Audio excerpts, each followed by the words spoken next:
They had my car towed at 6 a.m. on a Tuesday morning without even asking what was under the cover.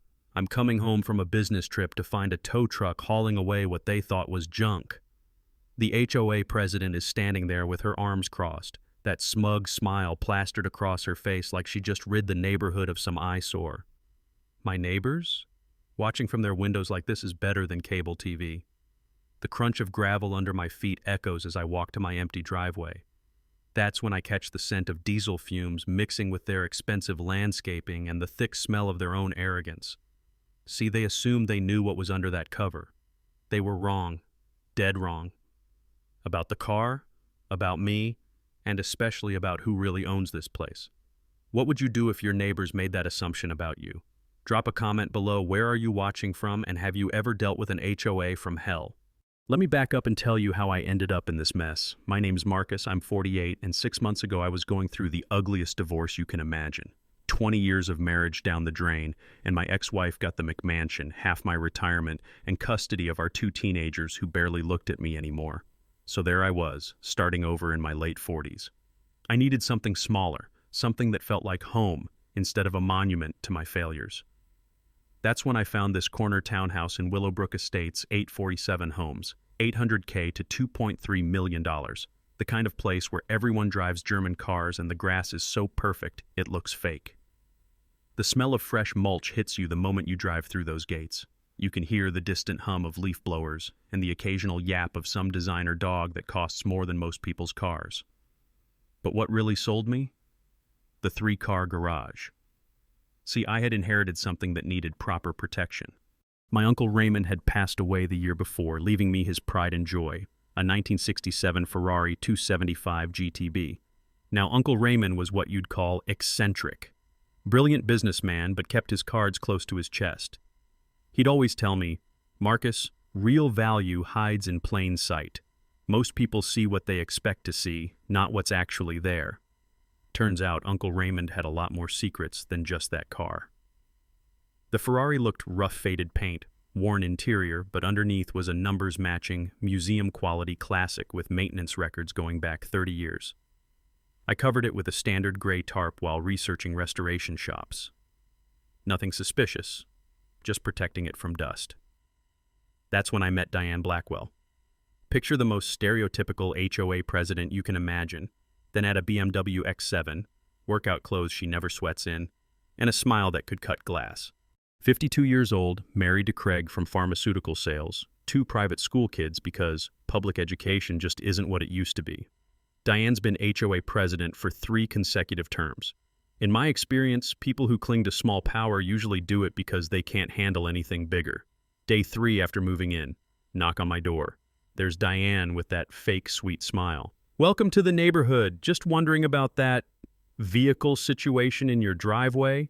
I explain it's a classic car, temporarily covered. Her smile tightens like a wire. Well, we have standards here in Willowbrook. Have you reviewed the covenants?" She hands me this unofficial violation notice, nothing legal, but threatening enough. The cheap paper felt like sandpaper between my fingers, and I could smell her overpowering perfume mixing with what I swear was the scent of her own arrogance. That evening, I read every word of those HOA documents. Here's the thing. No specific ban on covered vehicles under 30 days. Diane was fishing, testing if I'd roll over like her previous targets. But she wasn't done. That same night, she starts a neighborhood text chain. New guy thinks rules don't apply to him. Within a week, I'm getting the suburban freeze-out treatment. Conversations stopping when I approach, cold shoulders at mailboxes, the works. The sound of whispered conversations that died when I walked by became my new soundtrack. I realized this wasn't about my car. This was about Diane establishing dominance over the outsider. Here's what I didn't know yet. Uncle Raymond hadn't just left me a Ferrari. He'd left me something much, much bigger. Something that would turn Diane's little power game completely upside down.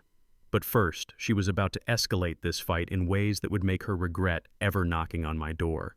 Because in Willowbrook Estates, things weren't quite what they seemed. And Diane Blackwell was about to learn that assumptions can be very, very expensive. Diane wasn't the type to back down from a challenge. 2 weeks after our little doorstep chat, I get a certified letter in the mail. Emergency HOA board meeting 48-hour notice regarding community aesthetic concerns. The meeting location? Diane's house. I've been in enough corporate boardrooms to recognize a power play. Neutral ground exists for a reason, but Diane wanted home field advantage. She was betting I'd be intimidated walking into her territory.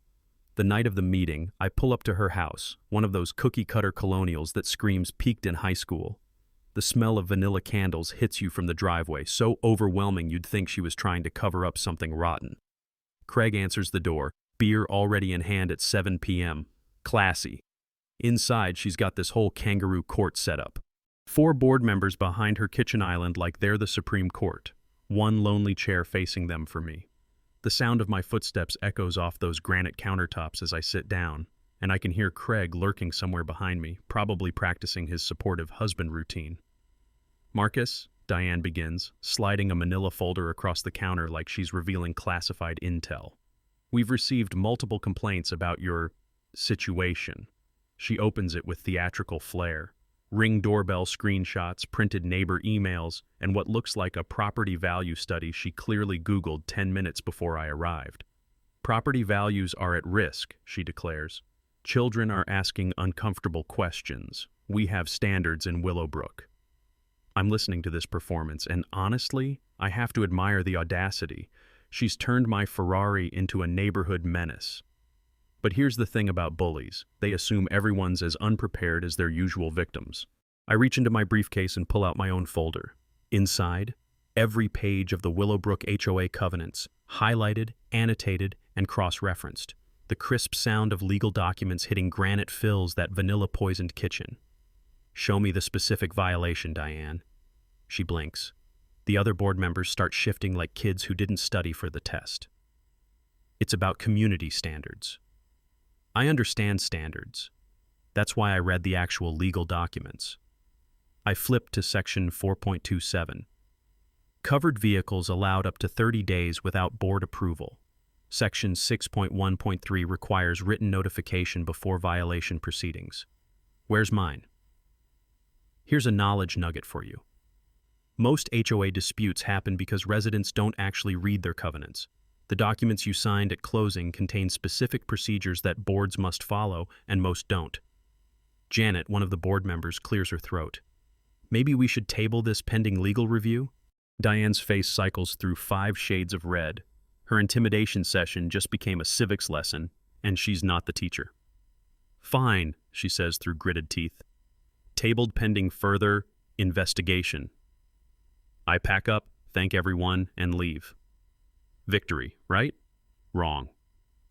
Next morning, 3 piles of dog waste strategically placed on my lawn. Anonymous note in my mailbox. Trashy car for trashy people. In 18 months of dog-friendly neighborhoods, this had never happened. But the real escalation started that afternoon. I'm returning from errands when I spot Diane showing a house 2 streets over. Normal real estate stuff, except I hear her pitch. Lovely neighborhood, but we do have some unfortunate new additions affecting the overall aesthetic. That's when it clicked. This wasn't about HOA compliance, it was about business. Diane had been running a sweet little operation, pushing out residents who didn't fit her vision and collecting commissions on the turnover. My resistance wasn't just challenging her authority, it was threatening her profit model. So I did what any reasonable person would do. Went home and installed a comprehensive security system. Cameras covering every angle, cloud backup, motion alerts, the works. Because something told me Diane's next move would be worth recording. But while I was mounting those cameras, my mind kept drifting to Uncle Raymond. He'd always been 3 steps ahead of everyone else. What if he'd anticipated something like this? What if that Ferrari wasn't the only thing he'd left me? That evening, I started digging through his old papers, really digging this time. And buried in a file marked Willowbrook Development 1987, I found something that made me sit down hard in my chair. Uncle Raymond hadn't just bought a car in 1967. He'd been busy in the real estate game too, much busier than I'd ever imagined. The mini twist that would change everything? I was about to discover that Diane Blackwell had been picking a fight with the wrong person entirely. Diane wasn't about to let a little legal embarrassment slow her down.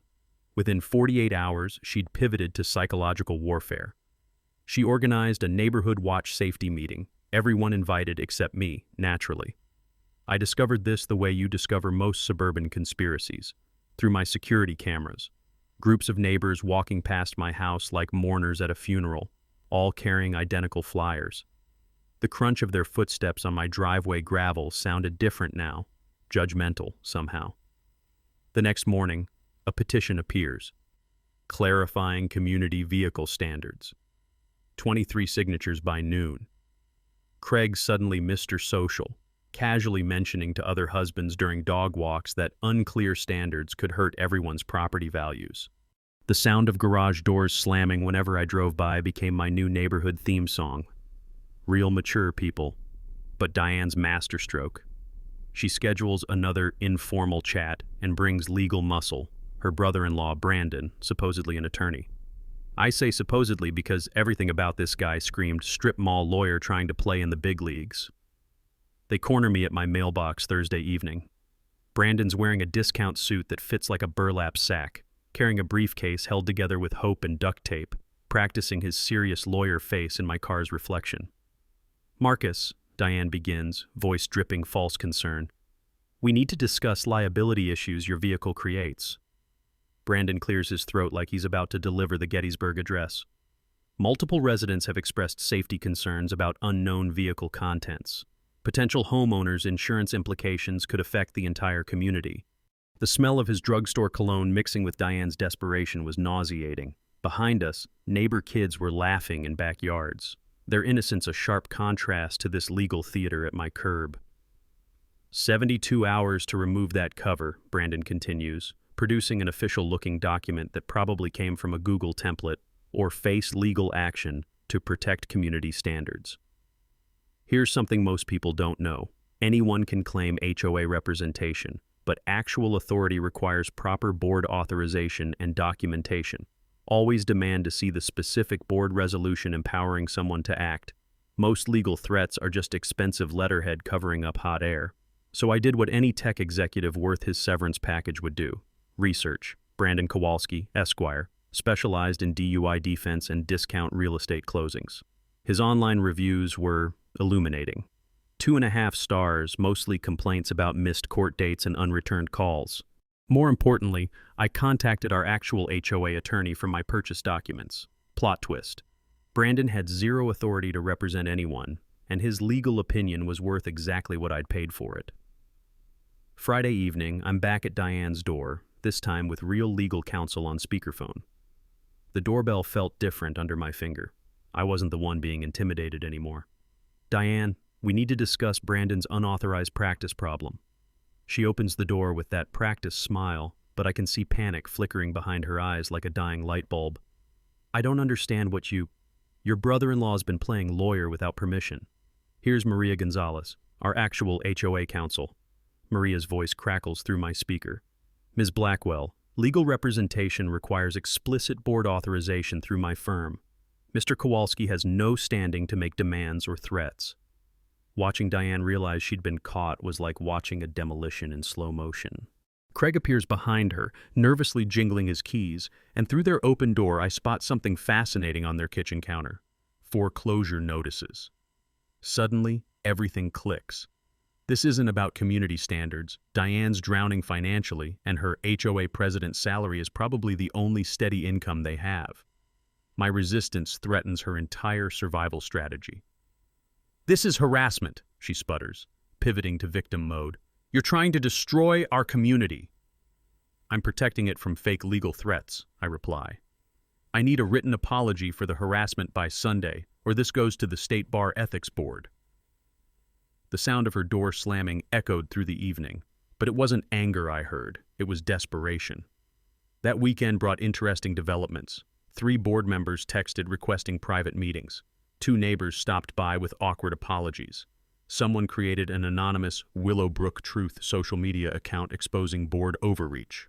Diane's power structure was developing stress fractures. But I could smell something dangerous in the air, the acrid scent of cornered animal desperation. When people are drowning, they grab onto anything, including things that will drag them deeper. Monday morning proved me right. Emergency board meeting notice, 24 hours, agenda item about removing disruptive residents. Diane was about to make her biggest mistake yet. She was going all in with marked cards, not realizing I'd been counting the deck this entire time.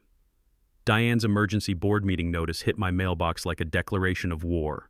24 hours notice, which by the way violates our HOA bylaws requiring 72 hours minimum.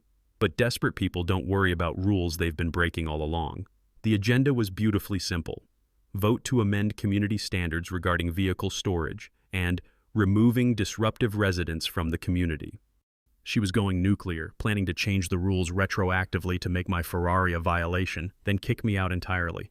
The smell of her desperation was so thick you could cut it with a knife. But here's where Diane's real genius showed. She'd recruited proxy votes from her real estate network. People who didn't live in Willowbrook but held powers of attorney from relatives, plus a few of her clients willing to do favors. She was planning to pack the room and ram through her amendments with fake votes. I spent Monday evening doing what any good strategist does. Homework. Cross-referencing the attendee list she'd circulated with county voting records, property ownership databases, and HOA membership rolls. The texture of those printed pages between my fingers felt like evidence building, and it was. Meeting night arrived with all the charm of a public execution. Diane had reserved the community center and filled it with her army of fake residents and real estate cronies. 67% attendance, she claimed smugly, except only 34% were legitimate Willowbrook residents. She's up front looking like she's about to accept an Academy Award, presenting her vehicle amendment with PowerPoint slides and everything. All vehicles must be visible and identifiable at all times, she declares. Daily fines of $50 for non-compliance, effective immediately upon passage. The sound of her laser pointer clicking against the projection screen felt like nails on a chalkboard. Behind me, I could hear Craig whispering to people, probably coaching them on how to vote. This amendment will ensure our community maintains the standards that protect all our property values, Diane continues, gesturing dramatically at photos she'd taken of my covered Ferrari from various angles. I'm sitting in the back, taking detailed notes, recording everything on my phone, Virginia's A1 party consent state, in case you're wondering. Diane's confidence is growing with every nod from her packed audience. She actually thinks she's won. Here's a knowledge nugget most people don't know. HOA proxy votes must be from verified residents who can't attend in person, not random people doing favors for board members. Always demand verification of voting eligibility. Illegitimate proxy votes can invalidate entire meetings and any decisions made. When it comes time for the vote, Diane's smile could light up Las Vegas. 23 votes in favor, 8 opposed. Amendment passes, effective immediately. She's practically glowing as she announces my daily $50 fines start tomorrow, unless I remove my car cover. Any other business? She asks, looking around the room like a queen surveying her kingdom. I stand up slowly, my chair creaking in the suddenly quiet room. I'd like a copy of the official vote tally and attendee verification list. Her smile flickers. That's not necessary. Actually, it is. I'll need to verify voting eligibility with county records as required by state HOA oversight regulations. The sound of nervous shuffling fills the room. Several of her proxy voters are suddenly very interested in their phones, and I can smell the fear starting to mix with that community center's industrial carpet odor. Motion to adjourn, Craig calls out quickly. Too late, buddy. That night, I cross-checked every attendee address with voter registration records. 11 people who voted didn't live in Willowbrook Estates. 3 more were Diane's relatives using their parents' old addresses. The amendment vote wasn't just questionable, it was completely fraudulent. But Diane wasn't done. Thursday morning, there's an official violation notice under my door. Demand for immediate cover removal plus a $200 administrative fee, daily $50 fines starting in 48 hours. And here's the kicker towing authorization if my vehicle remains non-compliant. She'd just handed me a smoking gun. I spent that day compiling my evidence packet, fraudulent voting documentation, unauthorized proxy verification, bylaw violations, and harassment timeline. Everything organized, cross-referenced, and ready for submission to the state HOA Oversight Board. I also called Angela Torres, the Channel 7 investigative reporter who specializes in HOA abuse stories. Let's just say she was very interested in a story about proxy vote fraud and board member embezzlement. But I held back on sending anything. Because while I was organizing all this evidence, I kept thinking about that file folder I'd found in Uncle Raymond's papers. Willowbrook Development, 1987. Time to see what other surprises Uncle Raymond had left me. The mini twist that would change everything? I was about to discover that Diane hadn't just been harassing a random neighbor. She'd been picking a fight with someone who had a lot more power in this community than she could ever imagine. That Friday night, I finally opened Uncle Raymond's Willowbrook Development 1987 folder with a glass of bourbon and my reading glasses. What I found inside made me set down that glass very carefully and read everything twice. Uncle Raymond hadn't just bought a Ferrari in 1967. He'd been playing a much longer game. The documents were crisp, professional, and absolutely mind-blowing. Meridian Holdings, LLC, incorporated in Delaware, 1985. Primary asset, 847 acres of farmland purchased in Fairfax County for $340,000 in 1987. Development partner, Willowbrook Construction Group. Total project investment, $78 million. Uncle Raymond's ownership stake, 67%. I'm reading these papers, and the smell of old tobacco and leather from Uncle Raymond's briefcase is mixing with my bourbon, and suddenly everything makes sense. The Ferrari was never the real inheritance. It was just the bait to get me to dig deeper. Cross-referencing the corporate filings with my property deed revealed something that made my hands shake. Every single homeowner in Willowbrook Estates, including Diane Blackwell, was technically my tenant. Uncle Raymond had structured the development as a ground lease community. The land underneath every house, every street, every common area belonged to Meridian Holdings. Homeowners bought their houses but leased the land through 47-year agreements. Every monthly HOA fee included a ground lease payment that went straight to Meridian Holdings, straight to me. The texture of those legal documents felt different now, heavier somehow. These weren't just papers, they were proof that I owned the ground Diane walked on. Here's the financial reality that made my head spin. I'd been receiving $127,000 per month in ground lease payments for 18 months, automatically deposited into Uncle Raymond's old business account that I'd never bothered to check. Total accumulation. $2.3 million just sitting there earning interest. Diane's HOA embezzlement? She'd been stealing from my company, but the legal implications were even more stunning. The HOA had no authority over landowner rights. Every vote, every fine, every threat Diane had made was legally meaningless. I could terminate ground leases for harassment, restrict access to common areas, even control utility easements.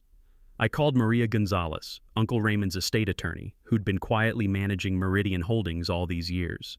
Her voice carried a smile when I finally asked the right questions.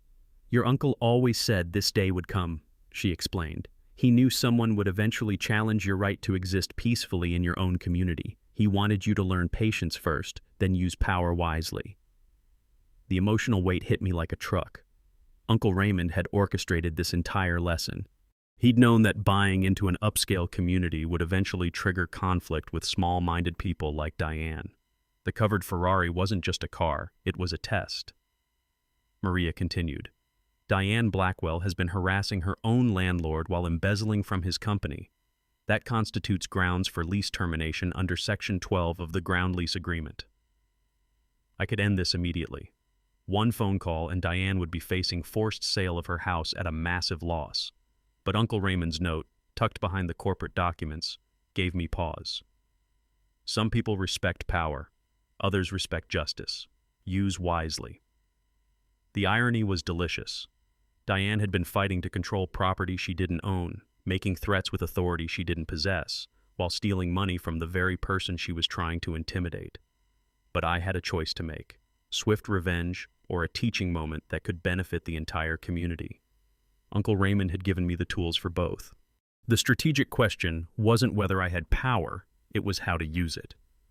Saturday morning, I'm sitting in my kitchen with Uncle Raymond's files spread across the granite countertop like a war room briefing.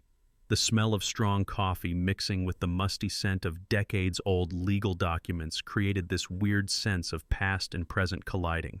Time to assemble my team. First call, Maria Gonzalez, Uncle Raymond's estate attorney and now my secret weapon. She arrives at noon with a briefcase full of corporate documents and a smile that could cut steel. "Your uncle would be proud," she says, spreading out ground lease termination procedures. "Harassment and intimidation are explicit violations. We have cause." Second recruit, Detective Jake Morrison from 3 houses down, retired Fairfax County, now my most valuable neighbor. Jake's been watching Diane's escalation with professional interest. "I've been documenting her harassment pattern," he tells me, pulling out a composition notebook. Timestamps, witnesses, photographic evidence. This woman's creating a textbook stalking case. The texture of Jake's careful handwriting on those pages felt like justice taking shape. Third team member, Sarah Chen, forensic accountant, and my ex-colleague from the tech days. Sarah arrives with her laptop and that shark smile she gets when she smells financial fraud. HOA embezzlement is my specialty, she grins. Give me 24 hours with those records. Sunday evening, we're back around my kitchen table for the strategy session. Sarah's spreadsheet analysis covers my laptop screen like a roadmap to Diane's destruction. Systematic theft, she announces. Fake consulting payments, kickbacks from contractors, inflated maintenance fees, total embezzlement, $94,000 over 2 years. Jake slides his evidence folder across the table. Pattern escalation from verbal harassment to property damage to false legal threats. Any prosecutor would call this organized intimidation. Maria taps her pen against the lease termination documents. Ground lease violations include harassment of the landowner. 30-day notice required, but given the documented pattern, we can expedite. But here's where Uncle Raymond's real genius showed itself. I pull out Tommy Reeves's authentication report on the Ferrari classic car appraiser, ASA certified, 40 years in the business. Car's worth $2.1 million at auction, Tommy had written. Original invoice from 1967, $11,400. Your uncle bought a masterpiece and let everyone think it was junk. The psychological warfare potential was beautiful. Diane had been fighting to remove what she thought was trash, never imagining it was worth more than most people's houses. Here's a knowledge nugget that could save you thousands. Ground lease agreements give landowners ultimate authority over tenant behavior, even in HOA communities. Most residents never realize they're actually renting the land under their houses. Maria explains the legal strategy. Phase 1, car revelation during her next harassment incident. Phase 2, present financial evidence to the board. Phase 3, ownership disclosure at a community meeting. Phase 4, media coverage if she doesn't back down. Jake outlines the counter-surveillance setup. Additional cameras covering all property angles, body-worn recording devices, encrypted digital backups.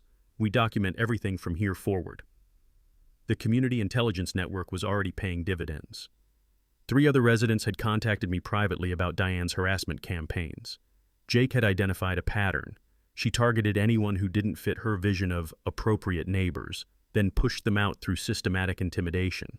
Sarah's forensic analysis revealed the financial leverage I now controlled: land ownership, utility easements, common area access, HOA fund sources. You don't just own the land, she explains. You control the infrastructure that makes this community function. Here's another knowledge nugget. Most HOA disputes can be resolved by researching underlying property ownership. Many residents don't realize who actually owns their land. Tommy arrives with the final piece of the puzzle. Complete Ferrari restoration documentation.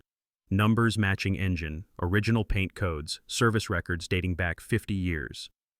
This car's museum quality, he confirms. Your uncle maintained it perfectly under that cover. The media strategy was crucial. Angela Torres from Channel 7 had already expressed interest, but timing would be everything. HOA president embezzling while harassing actual property owner, Maria muses. That's primetime material. But the psychological preparation was just as important. I practiced calm delivery of the ownership revelation with Maria's coaching, role-played various Diane responses, prepared for potential retaliation. The technical understanding was overwhelming. I controlled water rights, sewer access, road maintenance, landscaping contracts. The HOA became powerless when the landowner asserted legal authority. As Sunday evening wound down, we'd created a comprehensive battle plan. Maria would draft lease violation notices. Jake would coordinate surveillance. Sarah would prepare financial evidence presentations. Tommy would stage the Ferrari authentication reveal. The sound of papers shuffling as we organized, everything felt like destiny taking shape. Uncle Raymond had left me more than inheritance. He'd left me the tools to teach an entire community about respect, justice, and the consequences of assumptions. Phase 1 would start with Diane's next move. And knowing Diane, that wouldn't take long. Diane's desperation reached peak stupidity at 5:47 a.m. Tuesday morning. I'm awakened by the rumble of a diesel engine and the hydraulic whine of a tow truck backing into my driveway. Through my bedroom window, I watch her directing the operation like some suburban Napoleon, Craig filming everything on his phone for documentation. The tow operator big guy, probably seen every kind of car drama imaginable, approaches my covered Ferrari with professional caution. I slip on my bathrobe, grab my coffee mug, and walk outside like I'm checking the morning paper. Jake's already on his porch with his camera, retired cop instincts kicking in. "Morning, folks," I call out pleasantly. "Beautiful day for Grand Theft Auto." The tow operator stops mid-stride. "Sir, I have authorization from the HOA. Mind if I see that paperwork?" He hands me a generic work order signed by Diane, claiming abandoned vehicle creating safety hazard. The cheap paper feels flimsy between my fingers, nothing like the substantial legal documents I've been handling lately. Diane emerges from Craig's BMW like a conquering hero, clipboard raised like a weapon. "Finally enforcing community standards, Marcus." Her voice carries that shrill edge of someone who thinks they're winning. "Daily fines total $350 now, plus towing fees. Should have listened." The sound of neighbors' garage doors opening echoes through the morning air as word spreads. Mrs. Patterson from across the street, the Martinez family, even the teenagers who usually sleep until noon, everyone's coming out to watch this suburban circus. "Before you tow anything," I say, taking a slow sip of my coffee, "maybe you'd like to see what you're removing?" I walk to the Ferrari, my hand resting on the car cover's corner. "Since you're so concerned about property values..." The gathering crowd grows larger. Kids pressing against their parents, phones appearing like magic, the whole neighborhood holding its breath. "What's under here, Marcus?" little Sarah Martinez asks, her voice cutting through the morning tension. "Why don't we find out together?" I pull the cover away in one fluid motion. The gasps that follow sound like a small crowd witnessing a magic trick.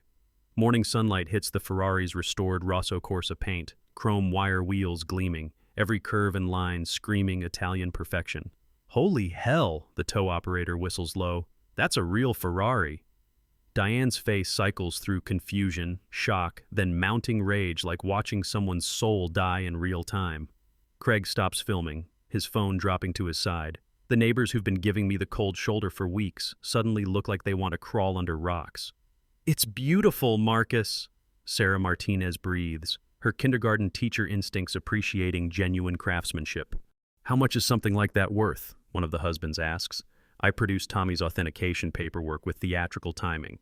Restoration estimate puts it around $2.1 million. The tow operator is already backing away, hands raised.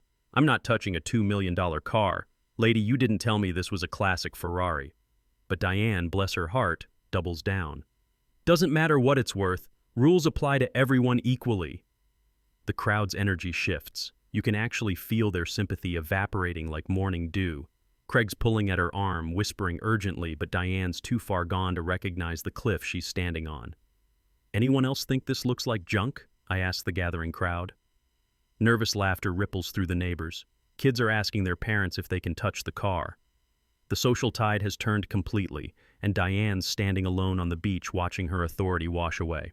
That's when I drop the first bomb. "Diane, there's something else you should know."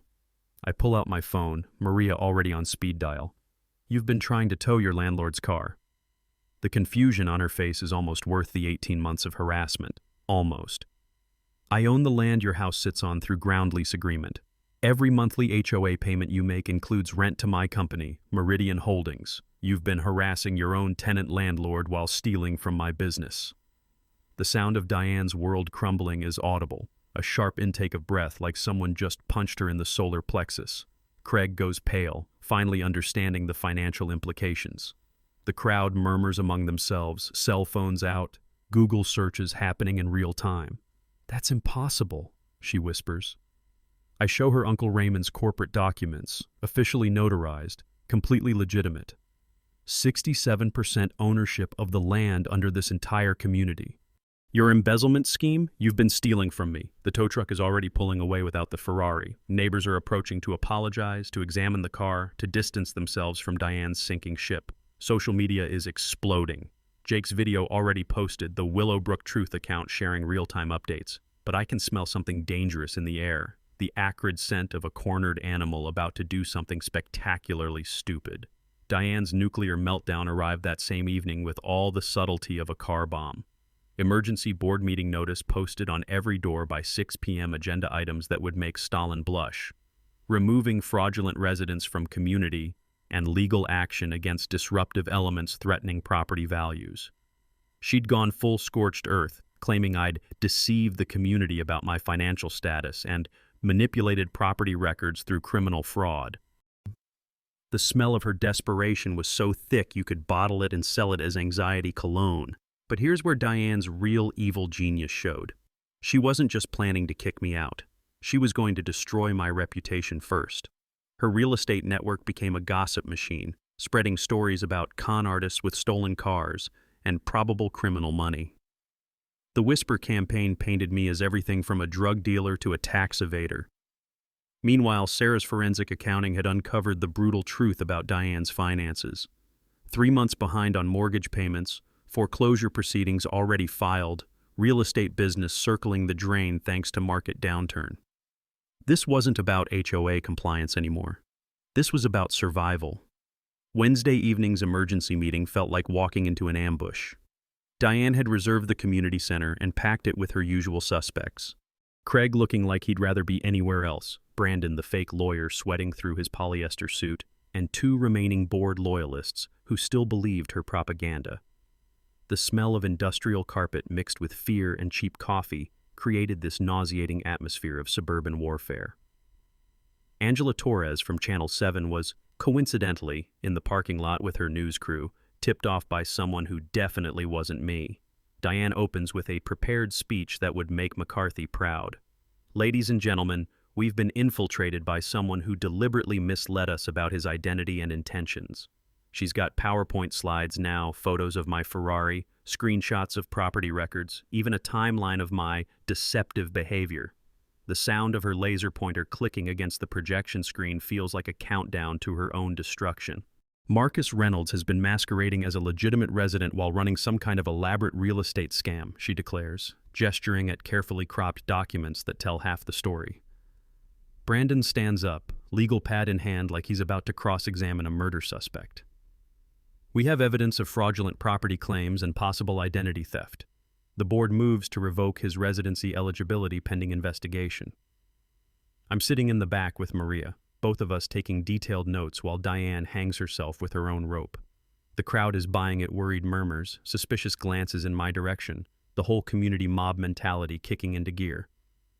Any resident engaging in criminal fraud, Diane continues, forfeits their right to live in our community. We're voting tonight to begin removal proceedings.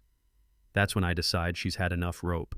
I stand up slowly, the metal chair scraping against the floor like fingernails on a chalkboard. Diane, before you call the police on your landlord, maybe you should see the complete financial records. Maria opens her briefcase with theatrical precision, pulling out Sarah's forensic analysis. The rustle of official documents cuts through the room's tension like a knife through butter. Ladies and gentlemen, I address the crowd, I'd like to present evidence of systematic embezzlement by your HOA president.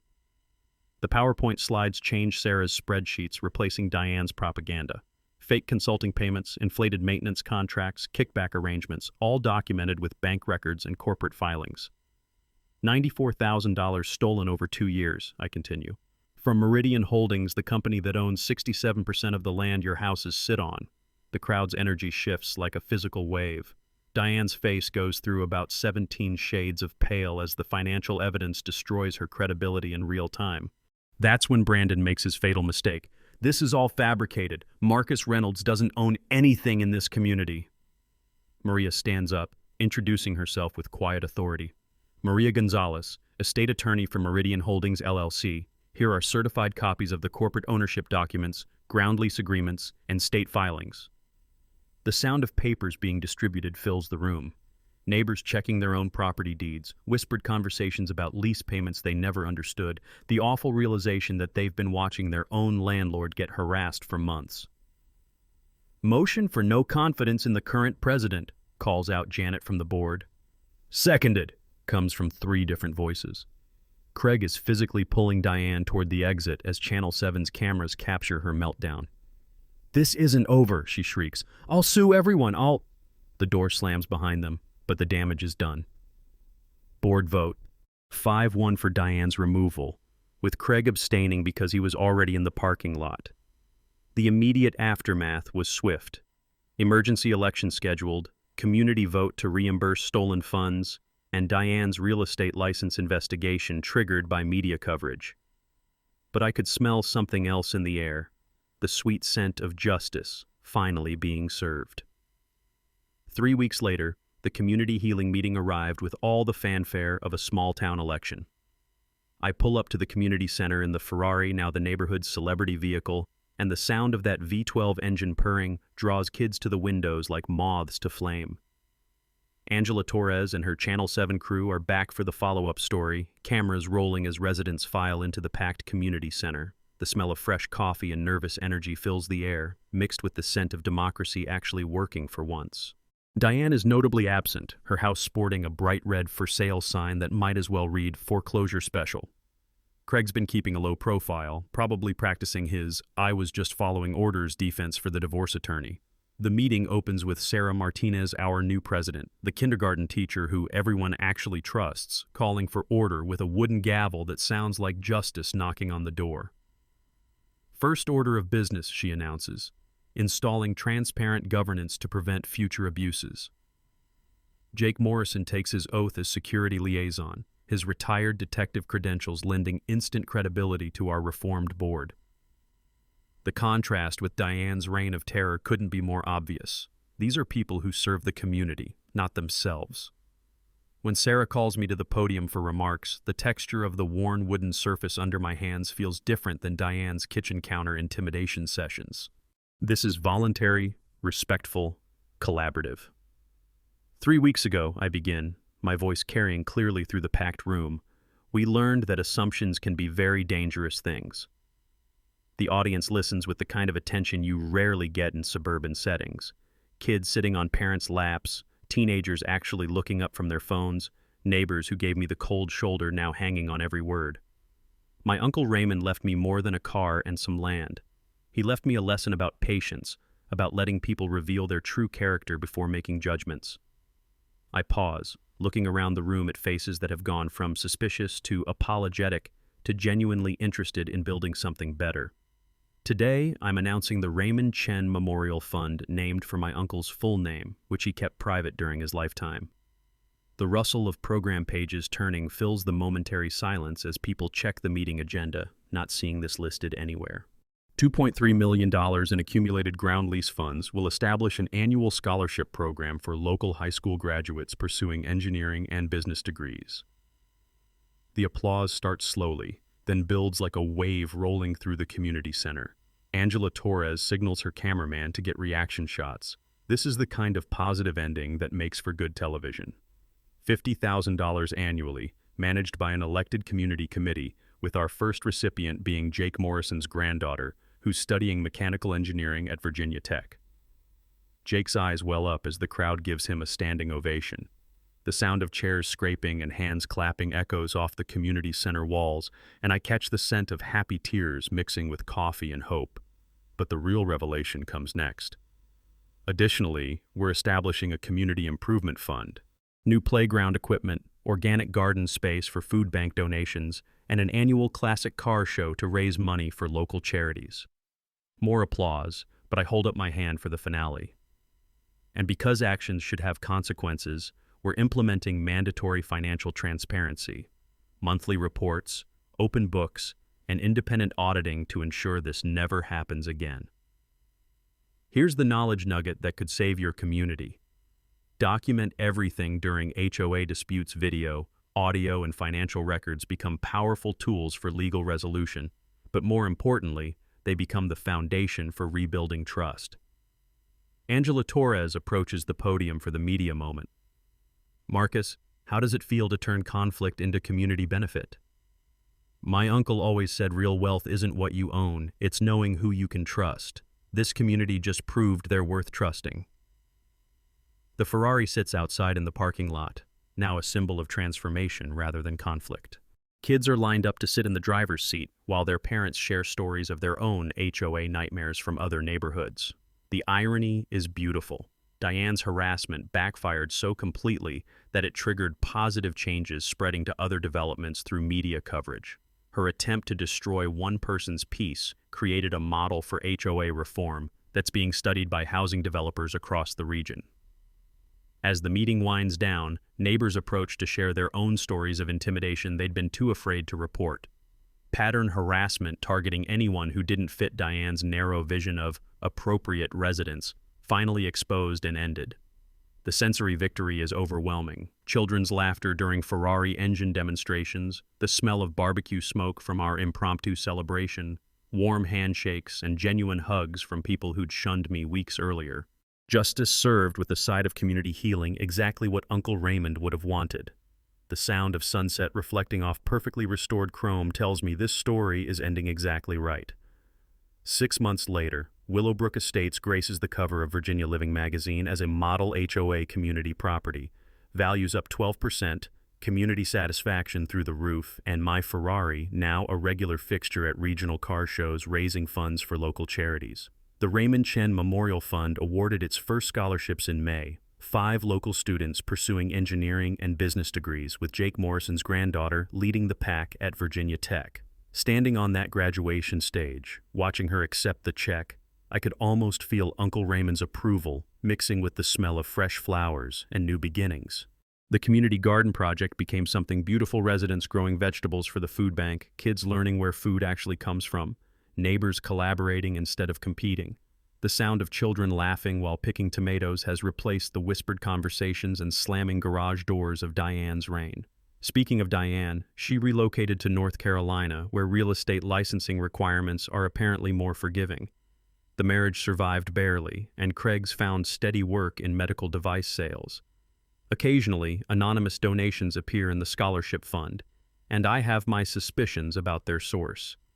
Redemption takes many forms. My personal life found its rhythm too. Sarah Martinez and I started dating after the dust settled, nothing rushed, just 2 adults who discovered they enjoy each other's company during community planning meetings. The kids approve, which matters more than I expected it would. The Ferrari restoration reached museum quality, now valued at $2.4 million according to Tommy's latest appraisal. But its real value is symbolic. Transformation from hidden treasure to community centerpiece, just like Uncle Raymond planned all along. Here's the final knowledge nugget that ties everything together. Always research property ownership history before buying into HOA communities. You might discover unexpected rights, responsibilities, or opportunities to create positive change. The ripple effects keep expanding. Angela Torres won a regional Emmy for her investigative series on HOA abuse, and our story became a case study in journalism schools about finding human interest angles in local politics. 3 other communities have contacted me for consultation on similar issues. Turns out HOA tyranny is more common than anyone wants to admit. Maria's law firm now specializes in ground lease and property rights disputes, helping other landowners discover forgotten assets and authority. Jake started a security consulting business for residential associations. Sarah's accounting practice expanded into HOA financial auditing. Everyone found purpose in the aftermath. The broader social impact exceeded my wildest expectations. Our annual classic car show draws hundreds of visitors, raising over $75,000 last year for homeless services and food banks. The community festival brings together 5 neighboring developments, building bridges across traditional suburban boundaries. But the most satisfying change? Monthly HOA meetings where residents actually participate. Transparent financial reporting, collaborative decision-making, and genuine community spirit. We transformed from Diane's dictatorship into functional democracy, proving that small-scale governance can work when people care about fairness over power. The personal healing surprised me most. My relationship with my teenagers improved dramatically once they saw me standing up for principles instead of just complaining about problems. They spend equal time at both houses now, and my ex-wife grudgingly admits I've grown during this experience. Uncle Raymond's wisdom fully integrated into my daily life. Patience over reaction, preparation over emotion, justice over revenge. His letter, found in the Ferrari's glove compartment, said it perfectly. Real victory improves everyone's situation. The sensory conclusion feels right. Ferrari purring as I drive to speaking engagements. Fresh flowers blooming in our community garden. Smooth steering wheel under my hands as I navigate toward new adventures. The rearview mirror shows grateful neighbors waving goodbye, but forward momentum carries more promise than backward glances. So here's my challenge to you. What's your HOA horror story? Share it in the comments below. Your experience might help someone else recognize the warning signs before things escalate. If this story helped you understand your property rights or gave you hope that justice can prevail against petty tyrants, hit that subscribe button. We've got more David versus Goliath stories coming your way. Next week, the woman who discovered her subdivision pool actually belonged to her grandmother's estate. Trust me, you'll want to see how that turns out. Remember, knowledge is power, but patience is strategy. Sometimes the best revenge is living well and helping your community do the same.